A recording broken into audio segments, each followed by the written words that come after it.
안녕하세요. 코딩의 신 아셜입니다. 이 영상을 GFA 디자인 패턴 영상을 만든다고 하고서는 계속 못 만들고 있다가 드디어 만드네요. 오늘은 좀 일장 얘기를 간단하게 하려고 해요. 이 책은 저는 굉장히 강조하던 게 지난번 거 쭉 보신 분들은 아시겠지만 1, 2장, 6장 굉장히 강조하죠. 1, 2, 6장이 어떻게 보면 이 책에 대한 전체적인 걸 다 다루고 있고 중간에 껴있는 4, 5, 6, 아니 3, 4, 5장 3, 4, 5장은 디자인 패턴을 세 가지로 크게 나눴을 때 거기에 대해서 각각 다루고 있는 카탈로그죠. 어쨌든 1장 내용을 살짝 짚고 넘어가려고 해요. 전에 이 책에 대해서 제가 좀 열변을 토한 게 있었는데 디자인 패턴에 대한 오해가 굉장히 많기 때문이에요. 그래서 간단하게만 그냥 얘기를 좀 할게요. 디자인 패턴이라는 제목에서 디자인은 일반적으로 이제 설계라고 많이 번역을 하죠. 예전에 저는 어릴 때 이제 이 책을 봤었는데 그때만 해도 동네 서점에 가면은 이게 막 디자인, 그러니까 시각적인 디자인 그런데 꽂혀 있어가지고 뭐야 이게 이 책이 왜 거기 꽂혀 있어 막 그런 적이 있었는데 어쨌든 디자인은 설계, 소프트웨어 설계에 대한 얘기고 패턴은 이 책에서는 굉장히 중요하게 보는 게 이제 재사용에 대한 거죠. 전에 말씀드렸던 것처럼 원재 자체가 뭐였죠? 엘리먼트 오브 리유저블, 그러니까 다시 재사용할 수 있는 것들에 대한 어떤 요소들에 대해서 얘기하는 거니까 재사용에 대해서 얘기하고 그러면서 이제 이거는 세 가지 주요 요소를 얘기하죠. 하나는 이름. 여러분들은 이제 이름에 대해서 많이들 싱글톤 싱글톤이구나. 그 다음에 설명이 있죠. 그럼 이건 하나만 있는 단일체 그런 것들 하는데 그 다음에 중요한 게 또 하나가 더 있죠. 이 세 가지가 반드시 같이 있어야 돼요. 평가. 이거는 어떤 거고 그런 것들을 얘기를 해요. 그래서 이런 것들을 문서화를 하는 거죠. 문서화라는 표현을 써요. 일장에서도. 그래서 굉장히 중요한 게 애자일 진영에서는 굉장히 패턴 얘기를 많이 하거든요. 애자일 진영에서 굉장히 주요한 사람 중에 하나가 워드 커닝엄 같은 사람이 있고 그 영향 같이 이제 했던 캔티백 같은 사람들인데 그리고 실용주의 프로그래머 이런 쪽도 다 보면은 실용주의 프로그래머라는 책 자체도 패턴 책이에요. 그런 것들을 보면은 굉장히 문서화에 대한 거가 잘 돼 있죠. 근데 이제 애자일에 대해서 오해 중에 하나가 무슨 문서를 하나도 안 한다 그런 식으로 의사소통이 중요하다라는 거지 문서가 중요할 땐 굉장히 주요하게 이렇게 하죠. 어쨌든 애자일 진영의 문서화랑 패턴을 좀 만드는 거에 오히려 가까워요. 좀 더 보편화되는 것들 할 수 있는 거. 그래서 디자인 패턴을 이 책에서는 설명하는 게 반복적으로 일어나는 문제에 대한 해법이라고 하죠. 어떻게 보면은 Q&A들 중에서 중요한 것들 모아놓은 FAQ 같은 어떤 그런 느낌으로 볼 수도 있고 아니면 주요한 팁들도 볼 수도 있겠죠. 물론 조금 의미는 많이 다르긴 하지만요. 여기서 말하는 디자인 패턴은 크리스토퍼 알렉산더가 만든 어떤 패턴 랭귀지에서 이제 가져온 거니까요. 그러면서 이제 이 책에서는 디자인 패턴이랑 그런 거고 그러면서 간단한 예를 들죠. 스몰 토크는 굉장히 역사가 오래됐는데 처음부터 그리고 GUI로 뭔가 돼 있고 그런 게 있었는데 스몰 토크에서는 UI 만들 때 일반적으로 MVC를 쓴다. 이제 MVC도 지금 패턴이라고 얘기를 하지. MVC 패턴 그런 식으로 얘기하는데 어쨌든 이게 이제 처음부터 그렇게 돼 있던 게 아니라 원래는 데이터가 쭉 있고 데이터를 보여주잖아요. 우리가 리스트가 있다. 그럼 리스트 뷰라고 쳐요. 그 리스트가 쭉 있으면 데이터들이 이제 안에 어레이나 리스트나 그런 걸로 들어있겠죠. 그런 걸로 있는 걸 화면에다 보여주는데 그러면 그걸 참고해서 그려주고 그러면은 데이터가 있는데 데이터랑 그려주는 걸 좀 분리해주면 좋겠네? 그런 발상을 하는 거죠. 그리고 데이터는 하나인데 여러 개로 그려줄 수 있겠네? 한쪽에서는 이렇게 보이고 한쪽에서 가로로 이렇게 쭉 날되게 보이고 할 수 있잖아요. 그럼 모델 하나에다가 뷰를 분리하고 그래서 여기서 핵심이 되는 거는 얘네들을 분리한다라는 표현을 써요. 모델로부터 뷰를 분리. 그래서 유연해지고 좀 더 보이는 거를 바꿔가면서 한다든가 그렇게 할 수 있잖아요. 이 뷰랑 다르게 하나의 모델 가지고서 유연하게 할 수 있고 그 다음에 재사용성을 훨씬 더 늘려주는 거죠. 어떻게 보면은. 그래서 그런 걸 하기 위해서 우리가 하는 거는 분리를 한다라는 건 결합도를 낮춰주는 거죠. 우리 예전에 고급 객체 지향 프로그래밍 할 때 무슨 응집성 그런 것들 의존성 결합도 그런 얘기들을 살짝 얘기했었잖아요. 그런 점에서 이제 결합도를 많이 낮춰주는 거죠. 그래서 모델을 하나를 원래가 있던 거를 뷰를 분리를 하고 거기다 감시자 패턴을 쓴다. 이제 MVC 패턴을 가지고서 우리가 다루는 어떤 패턴들을 추출을 하는 거죠. 여기서 벌써 이름을 붙여버리긴 했는데 얘네들을 분리할 때 이런 방식으로 해 라는 거에 대한 어떤 발견을 다루고 있긴 하죠. 거기다 이제 발견하고선 이름을 붙인 거죠. 감시자 패턴이. 두 번째로는 이제 컨트롤을 먼저 얘기하면 안 된다. 뷰라는 걸 이제 분리를 해냈고 뷰를 그러면 뷰가 다른 뷰를 포함하게 해서 예를 들어서 윈도우가 하나가 있는데 윈도우 안에는 텍스트 레이블도 있고 버튼도 있고 버튼 안에 또 텍스트가 들어갈 수 있고 레이블이 들어갈 수 있고 이런 식으로 그 일반적으로 트리 형태로 이제 그 컴포지션을 하잖아요. 이런 식으로 되는 어떤 컴포짓에 대한 것도 얘기를 하고, 컴포짓 패턴을 쓰면 이제 이런 것들이 된다, 막 그런 것들 얘기를 살짝 하고 있고요. 겉에서 보기에는 이게 여러 개가 합쳐져서 하나를 이뤘던, 아니면 개별적으로 있던 동일한 인터페이스로 접근을 하니까요. 이런 얘기를 하나를 살짝 하고 넘어가고요. 그 다음에 뭐 버튼을 눌렀을 때나 뭘 했을 때, 입력을 했을 때 이제 반응을 할 거 아니에요, 뷰에다가. 그럼 얘네들을 각자 좀 다르게 하고 싶어요. 예를 들어서 여기 있는 버튼이 있는데 그런 거예요. 한 번 누르면 스타트를 해요. 또 한 번 누르면 스탑을 해요. 그러면은 이제 이런 것들이 하나 버튼 하나인데도 불구하고 어떨 땐 스타트, 어떨 땐 스탑, 뭐 그런 식으로 작동할 수도 있고, 아니면 입력하는 모드가 바뀐다든가 여러 가지 있을 수 있잖아요. 그런 거에 대해서 어떻게 처리할 것이냐, if문을 쭉 나열할 수도 있지만, 얘네들은 컨트롤러를 따로 분리를 한 다음에 컨트롤러를 바꿔가면서 처리를 하면은 좋지 않겠느냐. 뭐 모바일 게임으로 치면 요새는 화면에다 패드를 놓고 하는 것도 있고, 터치해서 하는 것도 있고, 뭐 여러 가지가 있잖아요. 모드 전환하고 그런 것들이 존재하다 보니까요. 특히 예전에 뭐 게임 에디터 같은 거 만들 때, 뭐 맵 에디터 같은 거 많이 만드는데, 어떤 경우에는 화면에 이렇게 클릭하고서 드래그를 하면은 거기가 칠해지는데, 어떤 모드에서는 뭐 스페이스를 누르고서 드래그를 하면은 뭐 이동을 한다든가, 아니면 이동 모드로 바꾼다든가, 그렇게 해서 드래그를 하면 다르게 작동하는 이런 것들을 이제 컨트롤러를 분리해서, 여기서는 이제 전략 패턴이라는 거를 쓰는 거죠. 이런 게 가능하다 하면서, 우리가 기존에 썼던 어떤 MVC라는 걸 만들어 가지고 GUI 프로그래밍을 하고 있었는데, 거기서 공통되는 패턴들을 추출을 해낸 거죠. 핵심은 이거예요. 계속해서 만들다 보니까 이건 이렇게 분리하는 게 좋았던 것 같아. 원칙이 생길 거 아니에요. 그 안에서 어떤 이유가 있으니까 우리는 그걸 분리를 했을 텐데, 경험으로만 우리가 알고 있는 게 있는데, 거기다 이름을 붙이고 의미를 부여하고, 그럼 어떤 장점이 생기는지를 알면은 굉장히 유용하다. 그런 거에 대해서 설명을 하고 있는 거죠. 그래서 뭐 모델에서 뷰를 먼저 분리해냈고, 뷰에서 컨트롤러를 분리해냈고, 약간 그런 얘기들을 하는 거죠. 어떻게 보면은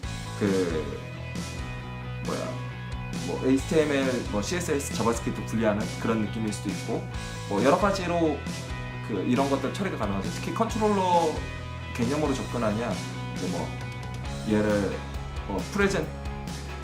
프레젠테이터였나? 하여튼 MVP에서는 그 영어 갑자기 기억 안 나는데, 그런 식으로 하는 거를 하거나 뭐 이런 게 있고요. 그 다음에 이런 패턴들을 이제 23개를 모아놨다, 그런 얘기를 하죠. 이 책은 23개에 대한 카탈로그를 가지고 있고요. 근데 그냥 쭉 나열만 해놓으면 이상하니까 몇 가지로 좀 그룹핑을 하자는 거죠. 조직화를 하는데 두 가지 그 관점으로 하는데, 하나는 이제 어떤 목적으로 쓰느냐, 그래서 뭐 생성에 대한 거, 그 다음에 구조에 대한 거, 뭐 브릿지 뭐 그런 거 들어가는 게 있고, 그 다음에 행동에 대한 거, 이렇게 세 가지로 크게 나누는 게 있고, 그 다음에 이 뒤에 가면 그 3, 4, 5장은 그래서 생성, 구조, 행동, 이렇게 세 가지로 딱 돼 있는 거고요. 그 외에는 이제 이 책에서 좀 강조하는 게 이제 뭐 클래스로 돼 있냐, 인스턴스로 돼 있냐. 클래스는 뭐 정적이고 컴파일 타임에 되는 거고, 뭐 인스턴스, 여기서 그냥 객체라고 부르긴 하는데, 어쨌든 뭐 객체가 인스턴스랑 뭐 사실상 같은 의미로 쓰고 있으니까 좀 구분은 되지만, 어쨌든 인스턴스를 가지고서 하는 거는 동적이고, 그 다음에 런타임에 되는 거고, 뭐 이런 얘기들을 하죠.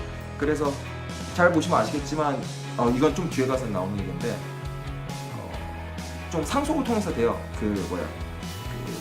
클래스를 가지고서 하는 경우는. 그 다음에 인터페이스가 아니라 인스턴스를 가지고 하는 것도 물론 상속을 활용을 하긴 하지만, 가능하면 이제 얘네들을 서로 다른 거를 이제 참조해서 쓰는 그런 것들을 이제 하죠. 그렇기 때문에 후자를 훨씬 더 많이 다뤄요. 이 패턴 나눠놓은 거 표가 있는데, 표 보시면은 인스턴스 쪽이 훨씬 더 많아요. 이거에 대한 얘기를 뒤에서 나오는데, 이 바로 다음에 가면 디자인 패턴으로 문제를 푸는 방법이라고 해서 굉장히 길게 나와요. 이게 거의 1장의 핵심이라고 보셔도 되는데요. 이 책은 서론에서 보면은 뭐 나는 객체 제한 개념에 대해서 다루지 않는다라고, 이 책에서는 다루지 않는다라고 얘기를 하지만, 사실은 이 책에서 다뤄요. 이 책은 디자인 패턴을 문제를 푸는 방법이라고 했지만, 사실은 어떻게 보면 설계를 하는 과정에 대해서 다루고 있는 거고요. 그래서 이 책 읽으실 때 약간 그냥 읽으면 번호 같은 게 안 붙어 있어서 놓칠 수 있는데, 제가 번호 붙여가면서 다시 지금 얘기를 하고 싶어요. 이게 하면서 설계 과정을 다루면서 OOP 개념들을 여기서 막 짚어요.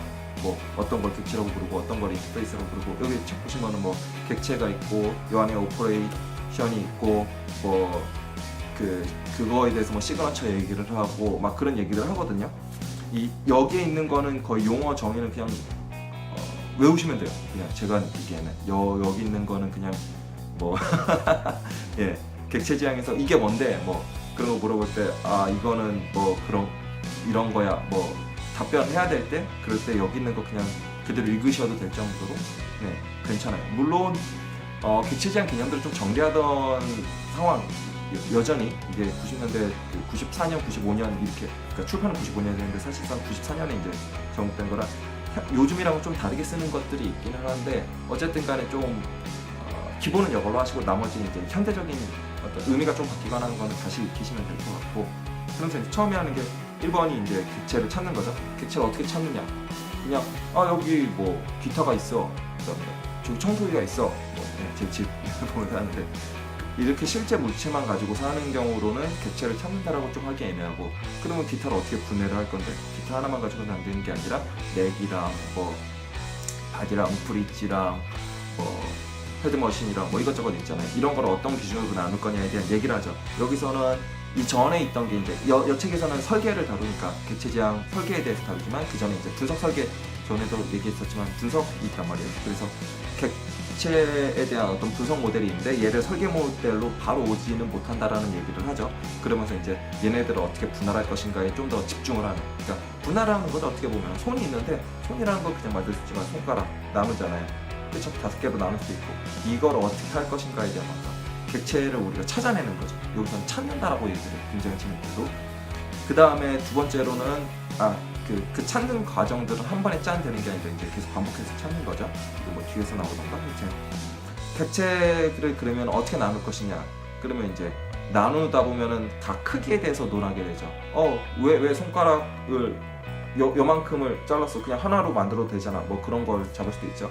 여기서는 각 객체들은 어떤 책임에 대해서 책임을 가지고서 분해하는 거에 대해서 얘기를 하고 책 나올 때만 해도 아직 그 원칙으로 만들어지지 않았지만 나중에 가면 이제 그 소프트웨어 개발의 시에 지금은 절판된 구할 수 없는 엉클밥 아저씨 책인데요. 여기서 이제 그 5가지 객체지향 그 어떤 설계 원칙 같은 거를 그 제안을 해요. 그걸 이제 우리 줄여서 솔리드라고 하죠. 뭐 원래는 D랑 L이 원래 바뀌어서 저 책에선 소개되어 있긴 한데 D랑 L이 바뀌어 있긴 한데 수는 좀 다른데 다른 애가 이제 그걸 첫 글자를 따서 솔리드라고 이름을 붙이긴 했죠. 어쨌든 거기서 보면 S가 SRP에서 이제 단일 책임 원칙 그런 거 얘기하는데 책임 하나인 걸로 뭐 쪼개주면 적절하지 않을까 크기 뭐 그런 것들이 있죠. 이 책에서는 이제 책임 하나라고 얘기는 안 하지만 책임을 가지고서 뭐 분할하는 얘기를 하는 거죠. 그 다음에는 이제 세 번째로는 인터페이스에 대해서 얘기를 해요. 인터페이스는 뭐 시그너처 모음이다 뭐 이런 얘기를 하죠. 객체를 나눴는데 객체들에 대해서 우리가 알 수 있는 거는 오퍼레이션밖에 없어요. 그 오퍼레이션들 모아놓은 거죠 사실 인터페이스는. 그래서 인터페이스는 곧 타입이고 이제 여기선 그런 얘기를 하죠. 그리고 동적 바인딩이 되는 게 핵심이다라는 거를 얘기를 하죠. 동적 바인딩 전에 우리 고급 객체 지향 프로그래밍에서 했죠. 동적 바인딩 가지고서 우리가 할 수 있는 거는 다양성. 그렇죠. 굉장히 중요하게 그리고 이 책에서는 이걸 굉장히 적극적으로 활용해요. 그리고 동적 바인딩은 뭐 런타임에 되는 거죠. 컴파일 타임에 되는 게 아니라 그래서 훨씬 더 유연해지고 잘 사용할 수 있고 막 그런 부분들 이 책에서 추구하는 방향에 대해서 객체 지향 설계에서 우리는 이런 부분들을 좀 추구해야 된다는 것들을 얘기를 하는 거죠. 그래서 그 다음에 인터페이스가 나오면은 요거에 좀 구현을 하죠. 뭐 구현을 하면 이제 뭐 여기서 클래스를 만드는 거에 대한 얘기를 하죠. 그리고 이 책에서는 좀 특이한 게 UML 대신에 OMT라는 걸 쓰거든요. UML이 우리 그 고급 객체 지향 프로그래밍 때 했죠. 90년대 초반에 이제 91년쯤에 이제 막 쏟아져 나와요. 90년 뭐 그렇게 해서 만들긴 하죠. 그래서 그레디 부치 아저씨가 만든 그 부치 메소드가 하나가 있고 OMT 오브젝트 모델링 테크놀로지였나? 요거는 지금 굉장히 UML이랑 비슷해요. 그 그레디 부치 아저씨 거는 박스 치고 뭐 그렇게 안 하는데 OMT는 박스 치는 거를 하고 그래서 우리 이 GeoFA 디자인 패턴 읽어보시면은 UML이랑 굉장히 비슷하게 느껴지는 경우는 이제 OMT라서 그래요. 그 다음에 이제 OOSE라고 그 오브젝트 오리엔티드 소프트웨어 엔지니어링이라는 되게 뭐 어쩌라고 싶은 뭐 약자의 뭐 이런 게 이 세 가지가 이제 그 95년에 하나로 짜잔 합쳐지면서 UML이 돼요. 그래서 이게 97년에 표준이 되고 2005년에 ISO 표준이 돼요. 이제 완전 글로벌 표준이 되죠. 그리고 지금은 이제 UML 2.0대가 돼 있고요. 이 책은 95년에 나왔고 UML은 97년에나 이제 표준이 되고 사실 95년에 만들어진 거라서 이 책에는 반영을 이제 UML로는 못 하긴 했죠. 구현을 할 때 뭐 두 가지를 이제 체크를 하죠. 하나는 클래스 상속이라는 게 있고 이거 일반적으로 자바에서는 이제 익스텐즈 가지고서 하죠. 그 다음에 인터페이스 상속, 자바에서는 임플리먼트를 쓰죠. 근데 예전에는 C++이나 뭐 이런 데서는 둘의 구분이 없다 뭐 그런 얘기를 하면서 이걸 구분을 하는 게 굉장히 중요하다는 얘기를 하는데, 자바에서는 이 책이 나오고 나서 그 다음에 어떤 이런 객체 지향에 대한 논의가 굉장히 충분히 되고 나서 나왔기 때문에 클래스 상속이랑 그 다음에 그 인터페이스 상속을 구분을 하죠. 하나는 익스텐시고 하나는 임플리먼트로. 그래서 클래스 상속은 이미 만들어 놓은 구현을 내가 재활용하는 거에, 재사용하는 거에 이제 무게가 있는 거고, 인터페이스 상속은 같은 인터페이스를 쓴다, 같은 모양이다, 그러니까 뭐 다양성이라든가 이런 걸 위해서 사실은 쓴다, 뭐 그런 얘기들을 하죠. 그 다음에 이제 5번째, 이거 순서 책에다가 하실 수 있으면 뭐 번호를 붙이셔도 되고 아니면 머릿속에 기억을 하시면 좋아요. 굉장히 맨 처음에 객체를 찾고 객체의 크기를 결정을 하고 요거에 인터페이스를 만들어 준 다음에 클래스로 구현을 해주고, 그 다음에 요거에 대한 재사용에 대한 고민들을 한다. 그럼 재사용을 어떻게 할 것이냐? 재사용엔 두 가지가 있는데, 하나는 상속을 하는 방법이 하나가 있고 클래스 상속에 대한 게 있고, 요거는 굉장히 그냥 전통적으로 있는 방식이고, 두 번째로 합성이 있다. 합성 이제 컴포지션인 거죠. 그래서 내가 기타를 만드는데 기타를 넥이랑 바디랑을 합체시키고, 이런 거 일렉트로닉 사서 합체시키고 기타 조립해 보신 분들은 아시겠죠? 그런 것도 가능하죠. 이런 식으로 해서 각각을 합쳐서 쓰는데, 그러면 일렉트로닉 내부가 어떻게 되는지 내가 몰라도 기타 조립하면 쓸 수 있죠. 그렇기 때문에 그런 것들은 이제 블랙박스로 된다고 해요. 만약에 내가 상속을 받아서 쓰는 거면은 안에 있는 어트리뷰트에 일반적으로 접근이 가능하거나 오퍼레이션에 접근이 가능하잖아요. 그런데 이제 그런 부분들을 배제하고 그냥 겉으로 드러난 인터페이스만 쓰는 거니까요. 그래서 여기에서는 그 첫 번째 원칙으로 그런 걸 얘기해요. 좀 책에서는 제가 보기에는 오타인데 원서가 어떻게 되는지 몰라가지고요. 클래스 상속하는 것보다는 객체 합성이 낫다. 근데 여기서는 이제 뭐 클래스 상속보다 객체 상속이 낫다로 돼 있었나? 이 책에서는 객체 합성이 클래스 합성보다 나은 방법입니다라고 하는데요. 이 앞뒤 문맥 보면은 클래스 합성이라는 말을 제가 못 본 것 같거든요. 그래서 뭐 왜 이렇게 돼 있지? 그냥 오타인 것 같아요, 단순하게. 근데 뭐 어쨌든 객체를 합성. 그래서 이 책에서는 그냥 객체 합성 그런 말도 잘 안 써요. 그냥 합성이 상속보다 낫다 뭐 그런 얘기들을 하죠. 그래서 뭐 웬만하면 합성을 하자는 거고, 이거는 예전에 모던 C++ 디자인이었나? 그 왜 책 제목이 기억이 안 나? 거기서 이제 그 마이크로 컴포넌트란 표현 썼나? 하여튼 걔네들 합쳐서 뭘 만들자라는 얘기를 해요. 자꾸 C++ 맨 처음에 뭐 쓸 때도 OOP 뭐 하면은 무슨 상속을 해야 되고 막 그런 식으로 그게 OOP를 제대로 쓰는 것처럼 막 오해하는 경우들이 예전에는 많았었는데, 그 책 나온 이후로는 사실 그냥 게임 끝났죠. 뭐 더 이상 웬만하면 컴포지션 해야지 뭐 그런 게 있었으니까. 물론 번역성어는 지금 절판됐고 의외로 읽은 사람을 많이 못 보기는 했는데요. 뭐 어쩔 수 없죠. 어쨌든 그래서 뭐 이런 것들을 해주고, 이렇게 객체들을 분리를 했기 때문에 내가 처리를 안 하고 다음에한테 위임하는 거, 델리게이트 같은 거 얘기를 하죠. 이거는 뭐 iOS 프로그래밍 해보신 분들은 종종 봤을 거예요. 뭐 다른 거에서도 보셨겠지만요. 그 다음에 상속이랑 제네릭에 대해서 얘기를 하는데요. 제네릭 같은 경우에는 뭐 제네릭 써보신 분들은 아시겠지만 타입 자체를 넘겨주잖아요. 같이 뭐 어레이를 만드는데, 어레이 리스트를 만드는데 거기에다가 뭐 스트링을 넣었다. 그럼 어레이 리스트하고 이렇게 박스하고 뭐 스트링하고 박스 닫고 뭐 그런 식으로 하잖아요. 이게 아니면은 어떤 특정한 객체를 상속받아가지고 예를 들어서 오브젝트라는 걸 항상 상속받아가지고 해야 그럼 오브젝트로 들어가게 하고 내가 꺼낸 다음에 다시 캐스팅해야 되고 이런 짓들을 해야 되죠. 어쨌든 제네릭을 쓰면 이런 게 되는데, 이거는 이제 정적 타입에서 굉장히 중요한 거고, 동적 타입 언어들, 그래서 이 책은 스몰 토크도 다루기 때문에 스몰 토크에서는 그게 안 중요하거든요. 그래서 그냥 넣으면 돼요. 뭐 중요한 건 아닌 것 같아요. 이 책에서는 다루지 않는다. 그 다음에는 이제 우리 결정해야 되는 게 런타임이냐 컴파일 타임이냐. 뭐 앞에서도 했던 얘기들을 반복을 좀 하는 거긴 한데, 여기서 또 다루는 게 이 책에서는 집합이랑 인지 해가지고, 집합은 가지고 있는 거, 인지는 참조하는 거 뭐 그런 식으로 하는데요. 우리 고급 객체 지향 프로그래밍 보시면 아시겠지만 최근에 정비된 거는 컴포지션은 오너십을 가지고 있는, 그러니까 이 책에 따르면은 애그리게이션이 최근에 얘기하는 컴포지션이고요. 최근에 말하는 애그리게이션은 레퍼런스, 그러니까 참조하고 있는, 여기서 말하는 인지예요. 조금 UML이나 그런 거 공부하시거나 최근 뭐 전에 봤던 책, 우리 고급 객체 지향 프로그램이랑 보시는 분들은 아시겠지만 조금 용어가 헷갈릴 수 있어요. 이게 둘이 이 책에서 얘기하는 집합 애그리게이션은 라이프 사이클을 동일하게 가지고 있는, 그러니까 has 관계인 거고, 그 다음에 어소시에이션이 이제 알고 있는 노우 관계 뭐 이런 걸로 돼 있는데, 레퍼런스죠. 그런 걸로 돼 있는데 최근에 쓰는 용어랑 조금 다르니까 이것만 좀 주의하시면 되고요. 그 다음에 7번째로는 이제 변화에 대비하는 걸 해야 된다 하면서, 변화에 대비하기 위해서 뭐 몇 가지, 변화에 유연하지 못하게 되는 게 몇 가지가 있다라는 걸 다루죠.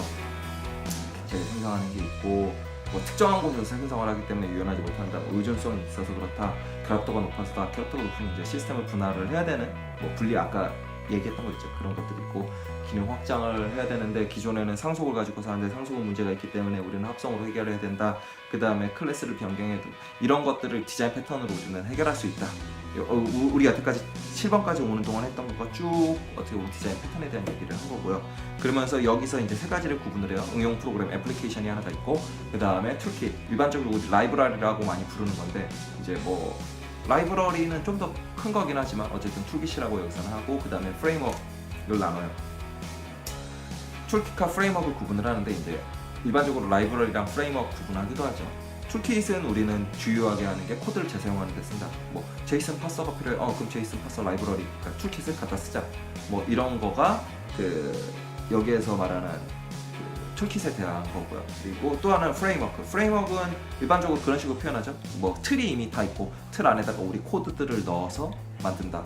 요거는 뭐냐면 이 책에 따르면은 설계를 재사용하는 거죠. 스프링 같은 게 있다. 스프링이 이미 어떤 설계들이 다 돼 있고, 뭐 DI라든가 뭐 AOP라든가 이런 큰 틀들이 있잖아요. 그 안에다 우리가 슉슉 넣어주면 게임 끝나는 거죠.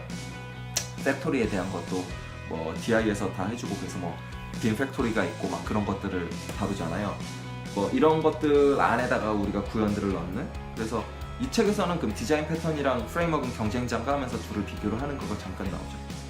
이제 1장에서 포인트가 되는 부분들이고요.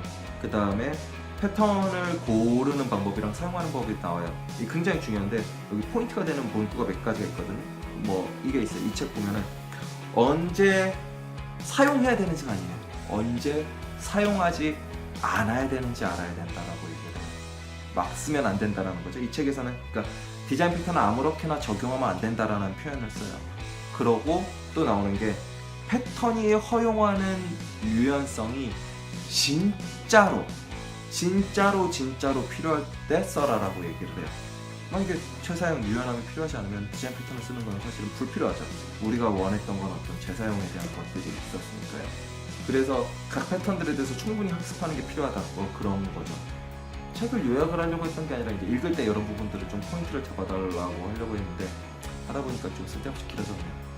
어려운 내용은 없어요. 1장은 사실. 근데 이제 계속 당부의 얘기 같은 것들이 계속 있는 거라, 그리고 OOP에 대해서 우리 설계하는 순서들 아까 있었죠. 디자인 패턴으로 문제를 푸는 법이라고 했지만, 사실상 그 객체 지향 분석 설계에서 설계하는 7가지 단계에 대해서 사실상 다룬 거고, 그 과정에서 디자인 패턴을 우리는 어떻게 활용할 수 있을까를 본 거니까,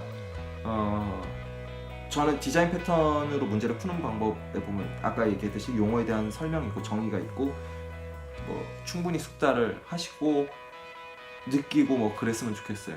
약간 아까 애그리게이션 요새랑 다르다 그 정도 얘기했으니까 그런 것들만 좀 꼼꼼하게 체크를 하시면은 좋을 것 같아요. 그리고 뭐 그거였죠. 클래스 클래스 상속보다 객체 합성, 인스턴스를 합성하는 게 훨씬 더 좋다. 뭐 그런 얘기를 하고, 합성이 상속보다 낫다라는 게 두 번째였고요. 첫 번째가 이제 인터페이스에 따라서 만드는 거였죠. 인터페이스 설명하다가 이제 잠깐 패스를 했었는데 놓쳤었는데, 그러면서 뭐 얘기하는 게 뭐 변수를 선언을 할 때 인티저 A 뭐 이런 식으로 쓰는 게 이제 선언이잖아요. 할 때 앞에 들어가는 걸 클래스를 쓰지 말고 웬만하면 인터페이스를 써라.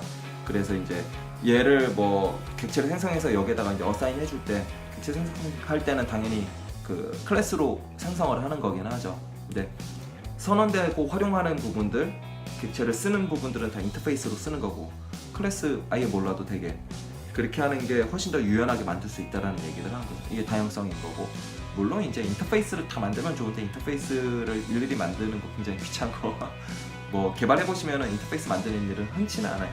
하지만 최소한 저는 그렇게 생각해요. 인터페이스라는 개념이 뭐 자바에 있는 인터페이스 이런 게 중요한 게 아니라 시그너처 모음이니까 어떤 특정 시그너처들 모음으로 쭉 있는 것들 이것만 우리가 충분하게 활용해서 쓴다 라는 개념으로 계속 개발을 하면은 얼마든지 더 좋은 확장성 있는 소프트웨어를 만들 수 있지 않을까. 생성에 대한 부분들을 분리해 놓으면은 뭐 요새 그런 거 많이 하잖아요.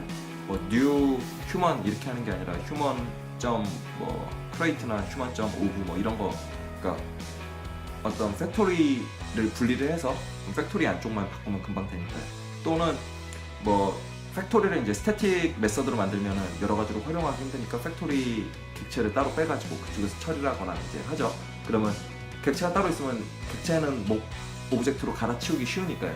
특히 뭐 이 책 이제 뒤로 가면은 뭐 그런 부분들에 대해서 팩토리가 다양하게 되면 어떻게 다르게 될 수 있느냐. 여기 뭐 재사용을 어렵게 하는 요소들이 뭐 특정 객체에서 뭐 특정한 곳에서 그 객체를 생성하고 이런 게 이제 문제가 된다라고 있으니까 그런 부분도 훨씬 더 유연하게 할 수 있죠. 네. 말이 너무 기네요. 이건 그냥 읽어보시는 게 좋은 것 같아요. 사실 책 읽는 시간이 오래 걸리지 않는데 어떻게 보면 제가 주저주저리 떠드는 게 일장 읽는 것보다 더 오래 걸릴 수 있는 것 같네요. 근데 좀 강조하고 싶었어요. 여러분들 이 책 굉장히 여러 번 봐주셨으면 좋겠어요. 이 우리 19일에 모여서 뭐 책에 대해서 얘기하고 어쩌고저쩌고 할 거지만 그 이후에도 계속 읽어서 객체 지향 프로그래밍 개발에 대해서 훨씬 더 좀 더 깊이 우리 이해하고 하면은 좋을 것 같네요. 네. 그러면은 뭐 다음 영상도 빨리 만들게요. 네. 그러면은 19일에 만나요.